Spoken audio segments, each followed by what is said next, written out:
আপনাদের সবার দাবি কি? এক দাবি, অটো বন্ধ করতে হবে। তো সবাই কিন্তু এক দাবি নিয়ে আজকে মাঠে নামছে। আমি এই মুহূর্তে একজন পা রিক্সা চালক ভাইয়ের সাথে কথা বলবো। আসলে এখানে এতগুলো রিক্সা কেন, সেই বিষয়ে আমি কথা বলতে চাই। ভাই আসলে আপনাদের এখানে অবস্থান করার কারণ কি?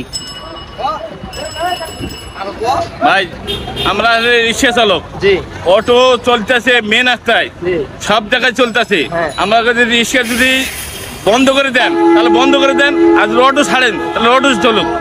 কেননা পায়ে পেডেল দিয়ে অটো যাত্রী ধরা যায় না, সবাই অটো চলতেছে, সবাই অটোতে উঠে কিন্তু পা রিক্সা থেকে উঠে না। তাহলে অটো এখন আপনাদের অটো যদি চালাই দেন চালুক, আর পায়ে রিক্সা বন্ধ করে দেন। এখন আপনাদের দাবি হচ্ছে অটো বন্ধ করতে হবে। অটো বন্ধ করতে হবে।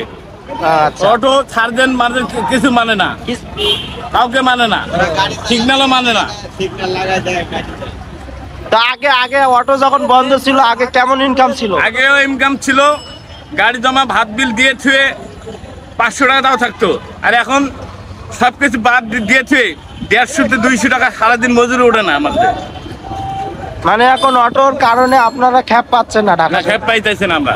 তো দর্শক আসলে এখানে দেখতে পাচ্ছেন যে অনেকগুলো রিক্সা চালক, অর্থাৎ তারা এই মিরপুর একে কিন্তু অবস্থান করছে। আসলে আমাদের ঢাকা শহরে কিন্তু অসংখ্য অটো, এ কারণে তারা মূলত খ্যাপ পায় না। তাদের একটাই দাবি হচ্ছে ঢাকা শহর থেকে অটো সরাতে হবে এবং অটো বন্ধ করতে হবে। তাদের এই দাবি নিয়ে আজকে তারা মিরপুর 1 নম্বরে তারা কিন্তু অবস্থান করছে, এবং যে অটোগুলো আসতেছে সেই অটোগুলোকে তারা কিন্তু ধরে আটক করে রাখতেছে। এখানে দেখতেছেন আপনাদের সবার দাবি কি? এক দাবি, অটো বন্ধ করতে হবে। তো সবাই কিন্তু এক দাবি নিয়ে আজকে মাঠে নামছে। তারা কিন্তু হাতে লাঠি সোঁটা এবং তাদের একটাই দাবি অটো বন্ধ করতে হবে।